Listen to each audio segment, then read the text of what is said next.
this is like outside of the whole sound production thing, but the mechanics of moving one part of your body to a very specific point in air, that requires a lot of control.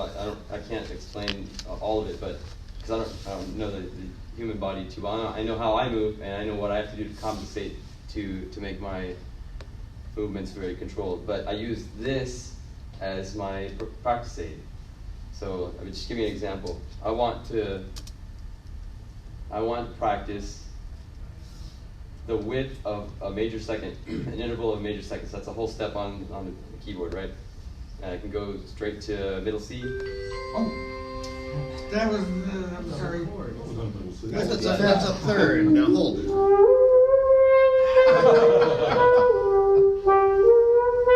right, yeah, third. That's good.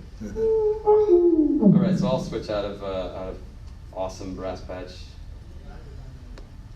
And let's go back to the favorite.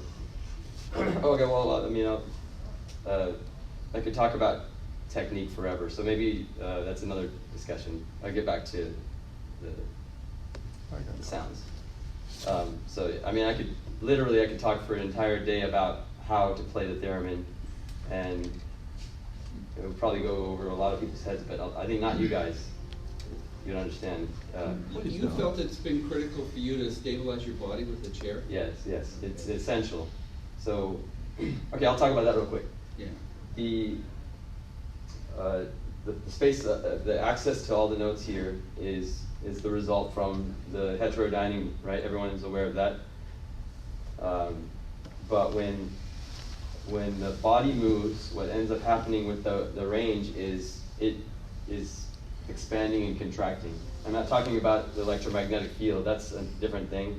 We're talking about the resulting virtual location of every note across that range. When the body moves towards the antenna, the range expands by a little bit in the opposite direction. And if you move away, if our body leans away, the intervals contract just by a little bit. So keeping the lower body stable and having a good control of your upper body allows you to keep the scale still. So this is the same thing happens with when people are walking by the theremin player. If no one knows this, if anyone watching out on the internet wants to take anything or should take anything away, it's that don't walk around theremin players while they're playing.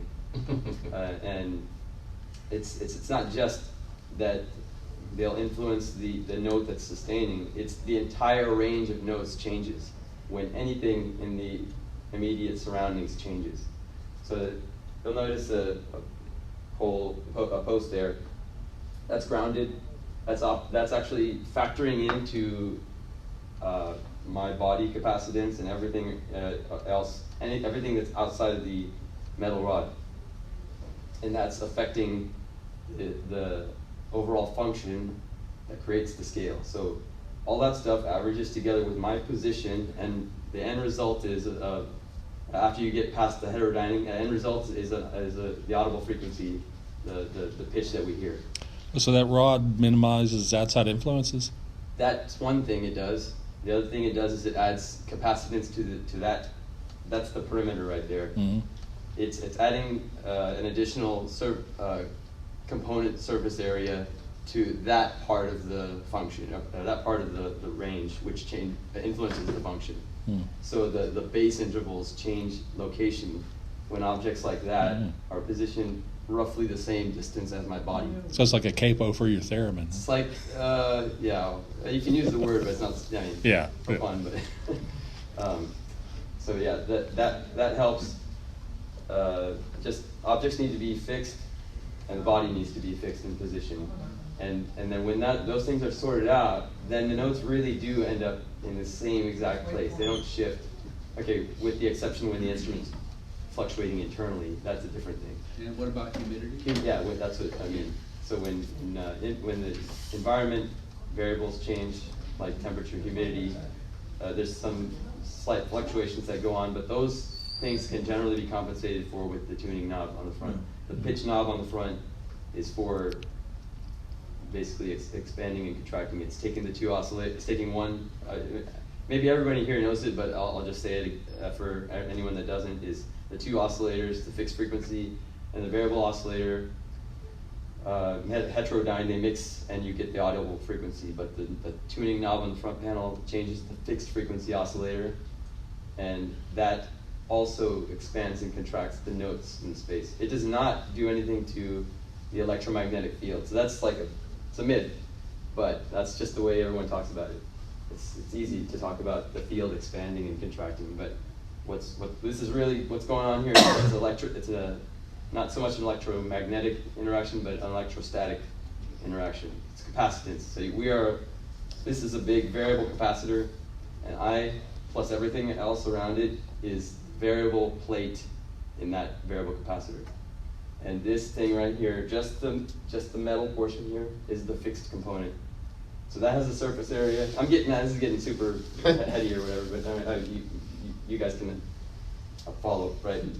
And everything outside of the antenna is the variable component. That also has a surface area. So when I touch the grounding plate, adds more capacitance to my part, my component. And I'm just one element too. My body's one element.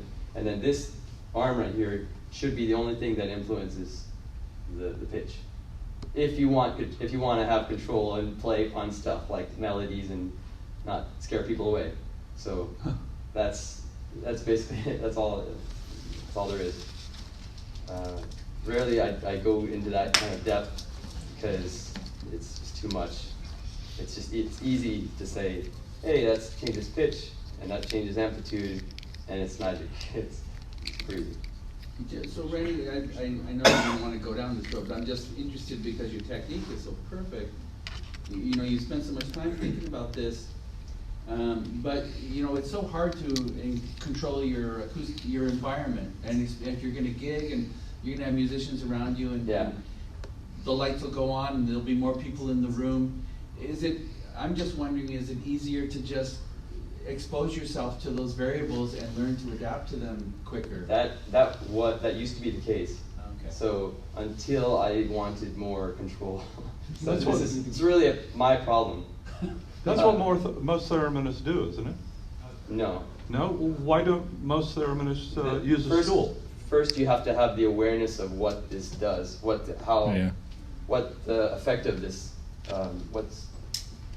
what advantages this offers the player, stability. So they just don't know? Just don't know, yeah. Oh. Well, I would say I've seen a lot of the best ones use stools. And the best ones use the stools because I told them to.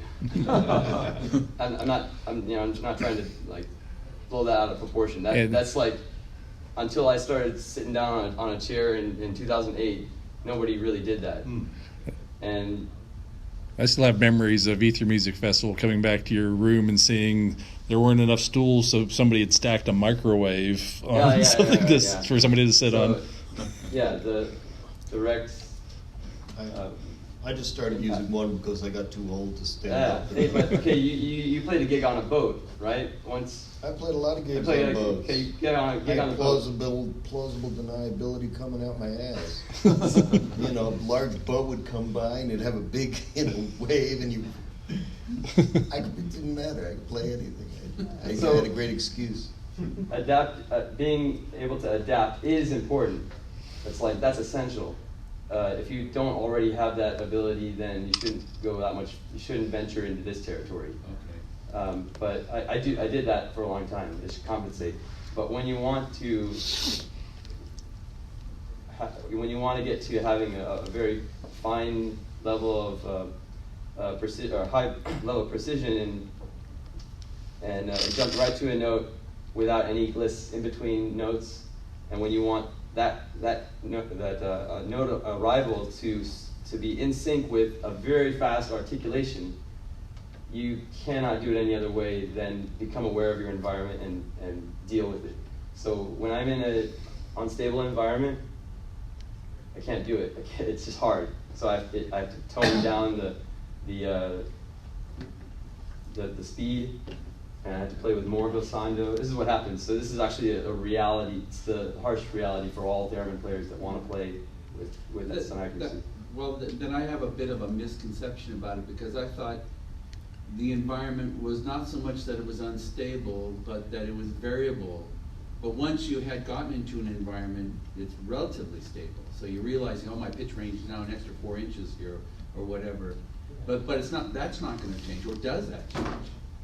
No, it doesn't. It's like, it is possible to get this system like super tight, like super locked in and very accurate. There are asterisks for everything. Yeah. Oh, that's totally, like, I that's mean- the story of this instrument. It's like, hey, this is how it works, asterisk. And if we have time, like we're spending time, I'm so happy that you guys are interested in this, because we want to talk about this stuff. We want to get it out, and hopefully more people that are interested in the theremin are aware of it. But like this is the glass ceiling. If you aren't aware of these kind of things, then you don't get to have this kind of fun. Right. It was like out of necessity. I had to learn this stuff, but talking about it's different. Okay, so getting back to your patch, and you've gone polyphonic with your voice allocator. I just want, and then you've set up your CC ranges so that they can be of usable range, because you're taking this one piece of information and dividing it into two. Yeah. Did you set up a mechanism where you're essentially saving that information for each of your presets? Yes. Okay. Thank you. That's good. Segue into. All right. So that was a feature I built into MIDI Merlin. It was, and maybe you noticed from the other presentation, I was switching instruments and switching interfaces, like a microphone to the ribbon controller instrument to my voice, and all these things require different parameters to get your ranges appropriate for the sound that you intend to control. So I built that into the software. You can create profiles, and you could pull them up at a push of a button. And the really cool thing I just made, like only a week or two ago, maybe a week and a half ago, is that I'm going to cover up the laser sensor here, because if I just do that, I can trigger a sound. And then what happened earlier was I triggered white noise. Oh, that's what we heard. Yeah. So if I do that, it loads the preset. At the push of like one button press, that you can see it's already loaded. With one button press in a Max for Live patch in Ableton, I'm setting a program change message to this. It's changing the parameters and everything in MIDI Merlin, and then there's a default program change message that is triggered, that triggers this application over here to load a preset, and that preset forwards on to the continuum. So I get everything changing like together. And I would love for that. I mean, this is eventually going to merge into that, and it'll all just be one click. But that was another thing that's missing. If you want to go down this road of playing different sounds within 30-second period. If you want to layer voices or change sounds, or maybe change parameters in like barrel settings. So there's a performance control section in this app, and you can actually MIDI learn these if you want. So hit this button and then map to whatever. So if I wanted to right now, I could set the motion sensing CC that's coming out of the ring, one of the sensors, one of the CCs coming out of the motion sensor, to one of these parameters here, and modulate it while I'm playing. I haven't done it yet, and I'm not going to do it right now, because that's probably, I won't get it right, but I did have one more question for your input and output mapping. Like if you went to that other page that you had up. Sure. Yeah, so, okay, so why do you have scalars on input and output? You can invert and change the range. So, I mean, maybe I could make an an invert switch or something, but. But I would think that you'd want your input, like your input. Sometimes I don't want the full range to go in. Oh. Yeah, so but that has to do with other interfaces, not Theremin. So Okay. yeah, this software is to accommodate more than just Theremin. So I left. I see. Yeah. Okay. There's a lot of features in here that nobody will nobody will use because they're just don't I apply. just thought it was always dangerous to scale things on the input side because really you want to receive all 7 bits. Oh yeah, And that's then, no, and that's then true. scale Yeah. it down on the output or whatever. I want to actually, next thing I'm going to do is integrate MPE Plus into in there, and then that'll help. His input is not MIDI. It's from his. It's from the Oh, okay. detector. Oh yeah, that's Right, good okay. point. Yeah, Yeah. Yeah, all the He's got the inputs. resolution. Yeah. Plenty of okay. resolution with the. So you're not sacrificing this No, also, no, okay, no. that's me. Oh yeah, Sorry, that's that's good. my mistake. But it's a good point to bring Yeah. up. But yeah, the cool thing is, I thought like a few years ago, hey, it would be cool if I could make this usable for everyone, and somebody else has a different theremin or a different instrument they want to use. It's going to have different input parameters, going to have different requirements. Like the person playing has a different way of playing. Maybe their instrument is not set up the same. It's less playable or more playable. But basically the software was built so I have a to accommodate. suggestion. Yes. Let's do sound examples before the pizza arrives. Then we Oh, can keep yeah, talking yes. with pizza, but I think there's gonna be all this racket. Oh yeah. And I really wanna hear you play. Oh, okay. It's gonna be a little bit. Oh, good. It's, I mean- like, they won't have it ready until almost a half an hour from now, so. Okay, so we got time. You got All some right. time. Yeah, But that means more playing too, more music. Yeah. So Okay. we're probably gonna be eating right about the point where the next real talk is happening, so Okay. just a heads up. Oh, thanks. Okay. So I wanted to talk a little bit about what this interface offers to the experience of controlling. Okay, I'll back up for a second. I say the word controlling, and I've used that in the past. And technically, yes, you are controlling the EaganMatrix from the Theremin. So the Theremin is a controller, but this is an instrument. It's a musical instrument. You have to learn. It's not just a controller. I mean, no one's gonna say you pick up a MIDI keyboard and learn that, and that's your instrument. I played the MIDI keyboard, but this is an instrument on its own, and there's no way you can begin to enter that next realm of exploring sound until you learn how to play this. But the asterisk comes in again if you want to play melodic music and play something pleasant. So like nothing I'm saying is like a one side, and I'm not saying this applies to every situation with the theremin. And then somebody's going to come along and but what about this? You know, somebody wants to play like Jimi Hendrix play like on Whole Lotta Love and do all the crazy stuff with their hands, and they enjoy that. Then that's also playing theremin. That would be Page, not Hendrix. Jimmy Page. What did I say? You said Hendrix. Hendrix, yes. Jimmy Page. Sorry. So that's theremin playing. If somebody wants to play ambient music and really slow and moving, and maybe send their theremin signal into guitar pedals and modulate it that way and distort it, that's another way of playing. So this, like I was saying earlier, all of these issues and challenges and the parameters I have to work around, they're my problem. And so you have command of your tools. That's what you're trying to do. Exactly. I want to take command of the tools and in order to perform in a way that's satisfying to me. Right. And it's very difficult. It's like this is already difficult to do. It's already difficult to like play this thing without touching it. But if you really want to get, in my opinion, if you want to get the same kind of satisfaction that you get out of playing a violin or a bassoon or any instrument that requires that level of commitment, then you got to like really dig in and understand the variables. So what I wanted to do is actually talk a little bit about the interface itself. Okay, back to the controller thing. So it's not a controller. To me, I feel like I'm playing this instrument and playing the EaganMatrix at the same time. I'm playing two instruments at once. So that's cool.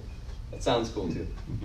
But I wanted to talk a little bit about what this instrument interface offers compared to the continuum, because that's maybe why that would be maybe interesting to know if what you hear today sounds like something you want to explore. So one thing, I'm just going to go on the list. I don't have a slide for this, but I'll just go down the list. So one thing is actually fast glissando. I'm not sure because I haven't done it yet, but when you run your finger across the entire surface, the friction doesn't create any kind of burn, does it? Like if you go too fast? Well, it depends how you play. How you play, okay. So if I'm doing that, what you can do is you can go on your fingertip. Fingertip, okay. And all right. Yeah. So it can if you really lean into it. And all right. Move it. So I wanted to just show what that's like. So I have this much space and 0 friction. So there's no resistance, and I can go from there. Let's actually pick some. No, that's okay. I'll pick this. I'll play this. So that's going to be a little bit challenging to do on a continuum surface with that range. And I could have gone all the way like. So if that's an effect you were looking for, there's probably not a lot of interfaces that you could use to achieve that. Unless you, okay, all right, that's another master's. But actually, no, there's a real point here, though, that the pressure weight, the pressure weighted portamento sound, even if you do it slowly, sounds different than if you're sliding your finger.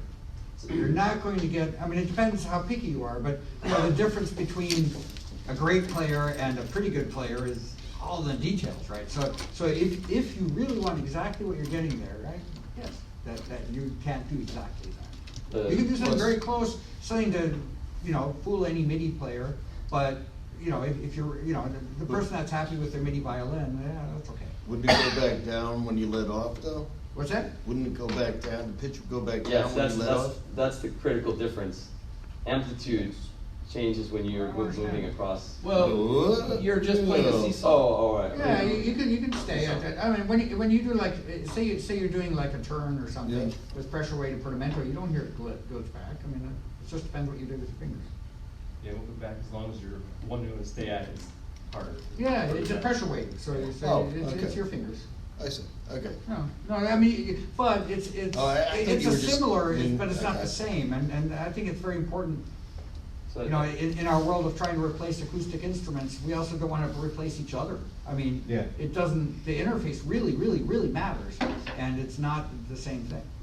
And so, just an aside to that, you can't do that kind of gliss unless you have the temporal, the resolution. And so if I'm not tracking at a speed fast enough to get enough data points, you don't get that, you'll get the steps. But that's cool thing that happened to work out. I don't know, lucky a little bit, but the next thing is slow dynamic control over a long period of time. So I can, I'll switch to a different sound. Hey, isn't that cool? I just clicked the mouse. I know that you can do that with the button, but I get extra giggles because I play this instrument. Can't move away to a computer very easily. All right, so if I want to hold a dynamic steady for a long time, it's so easy. I just don't move. And that's, I think, very difficult to do on a number of instruments because of how much room there is and back pressure on that surface. But on a wind instrument, you have to have breath. This is an infinite bow, infinite breath. So this is something that you can do on a theremin that you can't do on many other instruments unless you program it. Or use the sostenuto. Or use a sostenuto. That's actually what happens in the sostenuto currently that I have built in. Can I just share an aside that Rob shared with me he did this Pepperland tour where he's playing the theremin and there was don't tell him. I want to go see the show. Oh no, you want to away? Spoil it. I don't know. Is this a secret or something? You have to do the the secret F sharp? handshake first. Okay. Spoiler alert. Is it something important in the show? It's, Well, prob- Rob told me. it's probably. Rob Were you can talking tell about when I put my hand down? Yeah. I already told you. Oh, okay. Oh yeah. Okay. But the other people haven't Tell heard the it. rest of us. Okay, tell. Tell the rest. Who are you two? Spill your beans, come on. All right, all right. It's no big thing. So I was one of the pieces has is Within You, Without You from Sgt. Pepper, based on that, and it hangs for a long time on a organ playing a B. What? I remember you telling me now. Yeah, B and an F sharp, for the drone, right? But the Mark Morris, it's his company, said, I'm not really getting enough of the F sharp in this drone, and the organ player cannot do that. There's nobody else, and I realized that actually I could cover that on the Theremin, which is holding a drone for 5 minutes is generally a bad idea on a Theremin. But I realized, which you can't do on that model probably. Maybe not. I had. Why? Because I had to set my hand down on the thing. That was the only way to hold it solid. Depends on the player. That's another asterisk. So I can hold 5 minutes? I can hold 5 minutes. Okay, when the pizza comes, you're gonna do that to him. That's a North Korean torture, by I'm the throwing way. down the cutlet here. All right, so I've got. It's like those who can plank the longest competitions. But anyway, it was the only way, for the Theremin that I had in the conditions that I was in, the only way that you could hold it solid, that nobody would know you weren't like breathing or anything like that, was to find the note on the instrument itself and just put your hand on it. Because without contact, when you breathe or whatever, it's like, so that's all. So that's, yeah. In this situation, with this instrument and my setup here, because of the tuner that's going constantly, I can monitor it. And if somebody walks by, I can compensate, even if I'm unable to hear. It's important to have good monitoring. That's like, you need that in your gig right now. Breathing is problematic though with them. Yeah, everything. As long as you can Well, stop not breathing breathing is problematic too. Oh, actually, that's not as bad. I had one note I had to hold that was high, and I hadn't figured out that technique yet. And so, it was this long sustained note at the beginning of the show, and I hadn't, just realized, just put my hand down the thing. So I'm trying to, breathe evenly and not move. And then finally I figured, well, if I just hold my breath, this will work. I think I can make it. And of course, that night is the night they hold the note an extra 15 seconds. So I get almost to the end and I'm like, and they go, all right, so yeah, there's another misconception. You can't apply to all theremins because that breathing problem is dependent on the player. My circular breathing on the Theremin was not good. Aren't there positions that you Okay. have a harder time to hold? Like I can imagine when you're closer to your chest, it's going to be easier. Oh, no, that's harder. Is That's harder. this easier? This is easy. That's hard. Okay. Because when you're down in the bass range, the sensitivity to changes in pitch are far more because of how much the capacitance is changing. I mean, I think for you're the talking long- about different things, just it must- physically Oh, holding Oh, your you're arm talking out. about is physically hard. holding Standing that, there no. for 5 minutes True, can no, probably be but challenging. if I'm watching the tuner, So or you're listening to talking good physically monitor, versus then, the instrument. So. Yeah. Plus, he just pushes a button on his brain and it's done. Oh yeah, no. Now that I have the sostenuto pedal, I don't need to do that. Green Lantern, man. You go away, have a cheeseburger. Yeah, I'm gonna go Power have a Pizza. whatever drink. All right, so greater pitch accuracy over smaller intervals, and this is also another asterisk. I mean, is there another way of saying that? Doesn't apply in every situation, but I can, with my playing technique, achieve a very, very consistent major second, minor second, whatever it is. But that's because I've built that up over time. I need to actually make sure the instrument's not gone out of tune or out of calibration. Your mileage may vary. Yeah, that happens all the time. So I'll go in.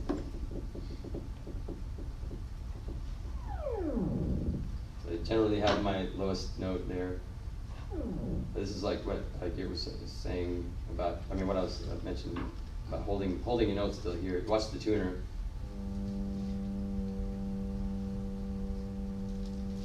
And now watch the tuner up here. It's moving, but it's a lot easier up there. So that's just because of the capacitive interface being much. It's basically that's the equivalent of me trying to hold my body still, forget the arm in the component. And that's just Hey, cool aside. You can actually see your heartbeat in MIDI Merlin if you are sitting on a chair and you're watching the Theremin signal going into it. You just got to be sitting on a seat back, but you'll watch it. I'll see if we can do it right now. Does it do Maybe blood pressure? might not be able to do it. Okay, sound. I got to turn off sound. Right. We want to hear your heart. Oh, okay. Yeah. Maybe we'll do this later. I don't want. I need my heart going. Quick answer some questions. Sure. Unless you have one of those Dick Cheney No, it's pacemakers. Randy, what's the technique for trills? So trills can be done with the fingers. Like I do it with a couple fingers, but it can also be done with the wrist. So if you are aware of Clara Rockmore, when she did a trill, she would start it with a knuckle extension, and then she would switch immediately to a wrist. It would be an oscillation. She hold the knuckles in place and then... They would stay still, and then the wrist would move. So that sounds like what's going on.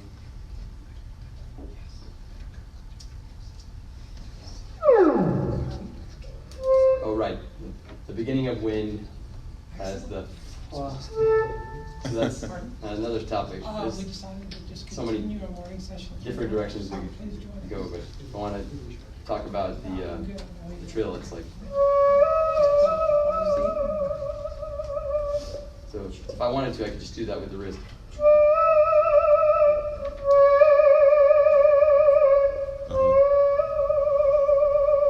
With no elbow solid wrist. Everything should be solid. Yeah. I'm probably not doing that perfect right now, but... Let's use the bobblehead technique.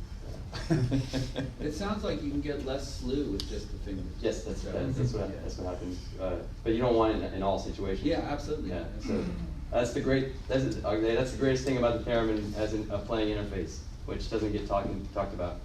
Because it's capacitive, you can play an interval or a combination of notes with like practically infinite combinations of motions. Not if you're, I've got a defined set of positions. I'll do the scale real quick. This is what, I'll do that more in tune.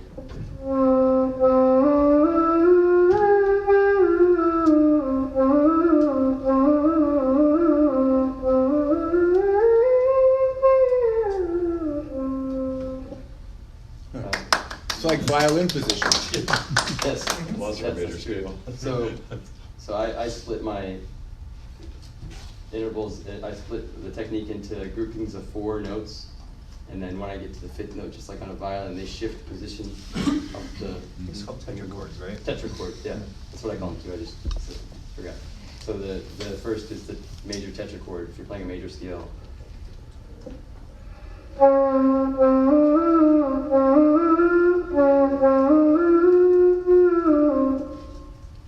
on just a second.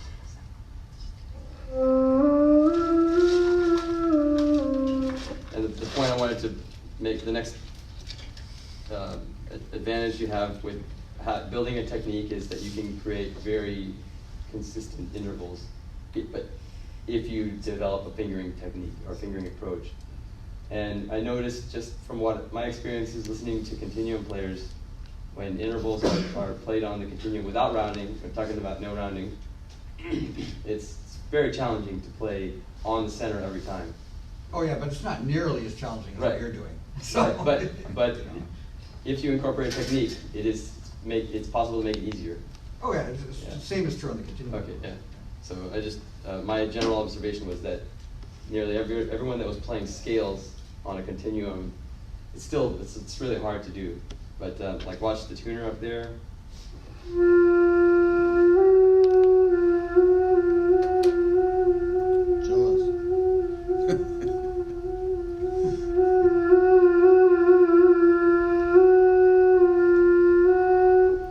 And I just do that for hours and practice my minor second half-step interval. So that's part ear training. Ear training, it's an ear training aid, Muscle training. a visual aid, and a muscle memory building aid. And yeah, so one multi-purpose tool. Okay, vibrato can be very consistent and controllable with the theremin. That pitch oscillation that happens because you're using your arm, or what some people use their wrist, But when you do a vibrato on the theremin, and watch the tuner, you can see the oscillation width.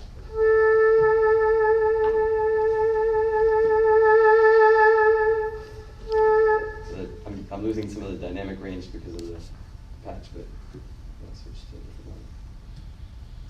Does anybody have a EaganMatrix sound they want to hear on this instrument? Yeah. Did you ever have a feeling? No. Why not? That's the pitch you sang, right? You ever have a feeling? Okay, but I want to play some. Yeah. Did you ever have a feeling that you wanted to go? Still have a feeling that you wanted to stay?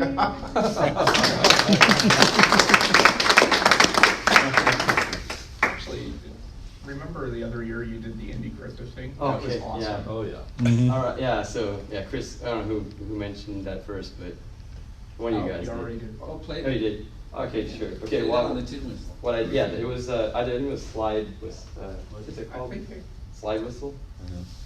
Okay. Well, by the way, you want to go to a different category? You just click on them there, just like on the editor. That was there. What is it? Wind. And then what is called? Slide wind. I think that's the one I use. Yeah. Slide wind. So I don't know if the ranges are set appropriately for this, but I'll try.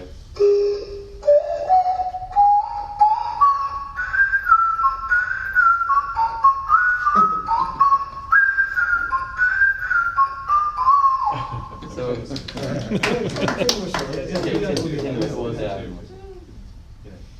okay, not today. Stack Overflow. That's happening. There's some issue I got to sort out with the rotator. I think that's a monophonic, a single voice. Yeah. Yeah. So Oh. some issue I got to sort out. Can you play problematic sounds, like attacks that don't lend themselves to your Yes. your controller there? Yes, that's Like so photos and that's stuff? one of the disadvantages. I was gonna maybe talk about that. What I really wanted to do was to invite my friend Rob up here. Maybe we do that now. Yeah. And And what are we gonna do? we're gonna just do anything I can do, anything you can do, I can do better. No. No, so but that's you. You guys. So. We have the same sound. So yeah, Ed, can you help? Sure. What sound are you doing? But so let's go to something simple. Single reed. Single reed. Oh, I'm on single reed.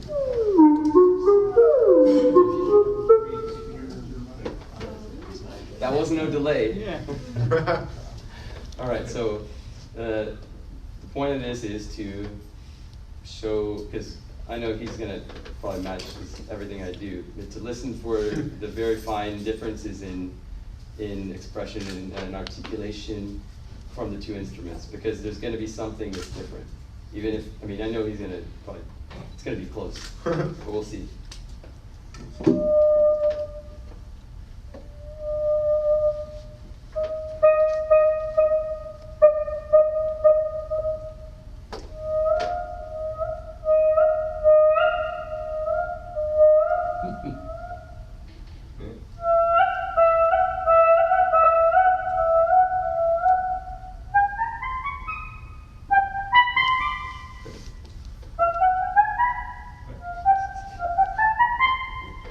Okay.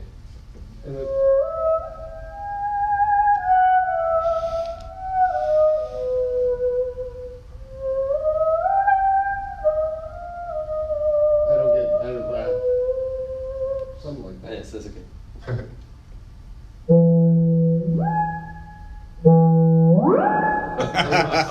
Do pressure weight and portamento over. Your ear is sick. Oh, never mind. Yeah. Okay.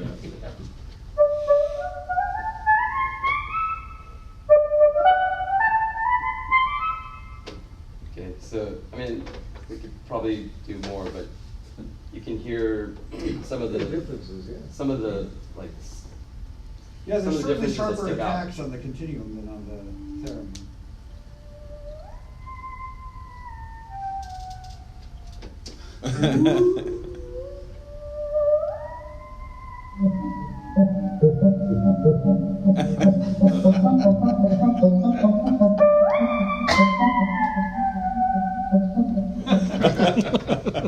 They switched.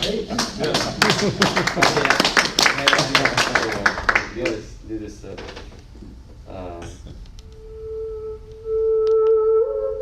hang on. I'll play it too. I don't know that one. You know it.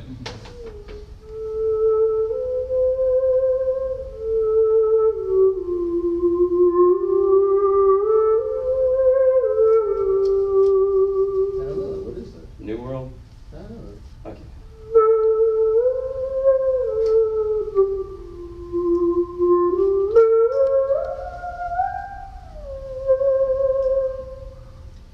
So the Oh, embellishment. Yeah. Yeah, I'm going for Beethoven. Yeah. Okay. Okay. Vibrato. Vibrato. Vibrato.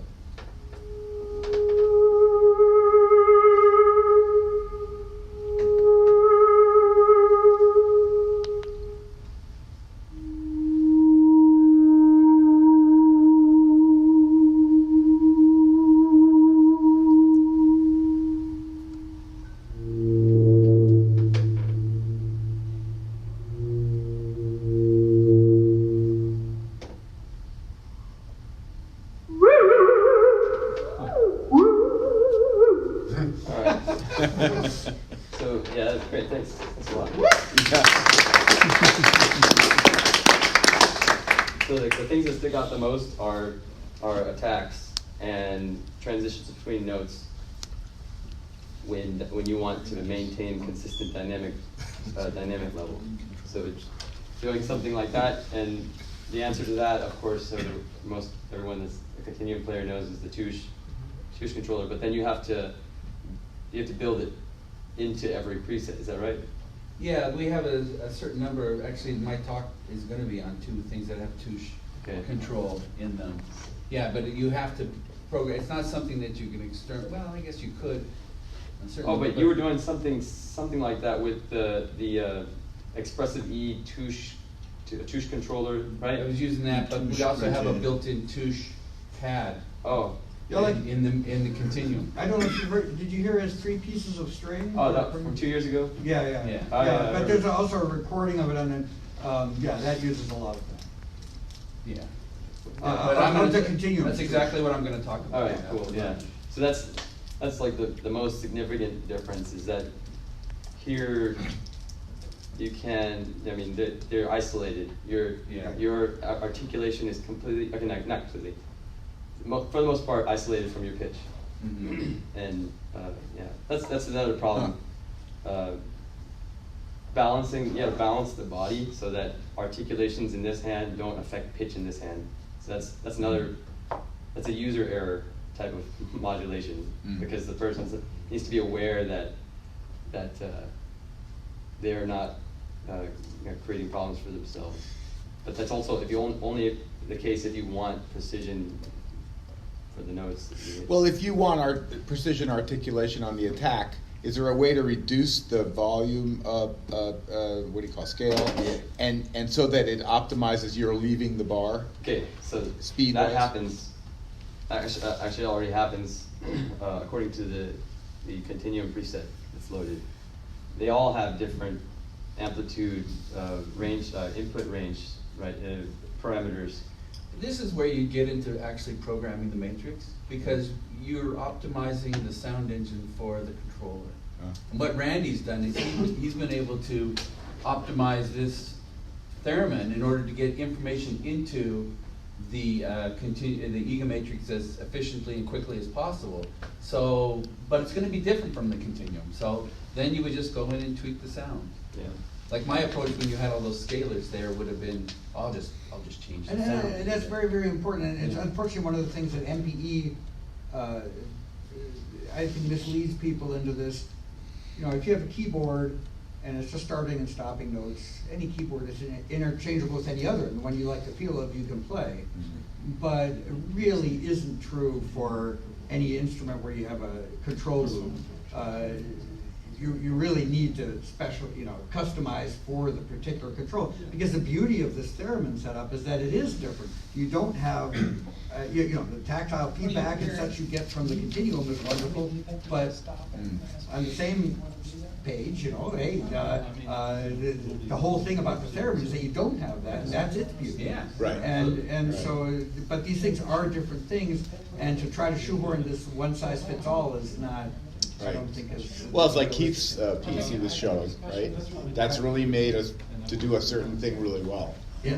which is more like an appliance than the do-all kind of. But again, for that, in the end, you'll want to customize sounds that Yeah. perfectly do that. Yeah. And you'll get enormous amounts. And also seeing it as an adjunct to the MIDI surface, right? Yeah, like that ideally I'd be able to go, and then. Yeah, you can go back and choose which way you're going to go. Yeah. I think in electronic music, one of the sad things that happens is everybody wants a one-size-fits-all solution. Right. And that's not a realistic thing. Right. So, I'm gonna break in again. We're not gonna break for lunch. We're just gonna let people eat whatever they want, whenever they want, and we're gonna keep going through. We haven't done this, if we keep talking about this presentation, that means we will not have any discussion about performance techniques on the Continuum. Would people rather talk about more Theremin stuff, or do we want to talk about Continuum techniques? I'd just like to see a vote. Well, also, what about you? What would you like to do? If everybody wants to do this, I'm fine. But that's something that was on the schedule that isn't going to happen. We don't have time for it if we don't do it now. I'd like to wrap up. Yeah. Yeah. Randy, Let's get Randy off the stage. Okay. Absolutely. Go home, Randy. Pardon? Absolute, I say. Continue. Okay, so just a couple more points things that you can do with this interface that I think are noteworthy. Amplitude can have its own acceleration and stepping or consistent dynamic levels and position changes, and it's very accurate still. So if I wanted to start at a certain dynamic level and drop, but not release a note, I can do that very easily. Okay, it sounded like it cut off, but it didn't. That's what I wanted to show.